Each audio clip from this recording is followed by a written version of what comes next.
साबिक सदर जमहूरिया एपीजे अब्दुल कलाम को उनकी यौम पैदाइश पर दिल्ली में याद किया गया।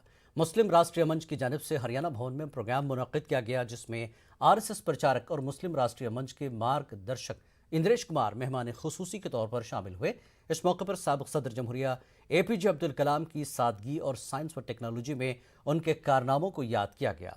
इंद्रेश कुमार ने डॉक्टर कलाम के सपनों के भारत को शर्मिंदा ताबीर करने की ज़रूरत पर जोर दिया।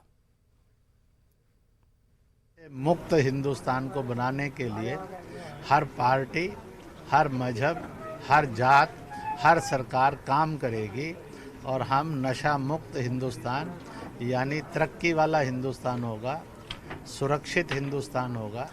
भारत विज्ञान के मार्ग से ज्ञान के क्षेत्र में अनुभव करते हुए बढ़ा है, इसलिए भारत के पास वो क्षमताएं थी, आज जागृत करें और हम अपना बनाएं, अपने को बेचें, अपना खरीदें, अपने का उपयोग और उपभोग करें। हिंदुइज्म की बात कीजिए, किसी भी आज सबके हीरो अगर इस हिंदुस्तान में कोई है तो डॉक्टर एपीजे अब्दुल कलाम।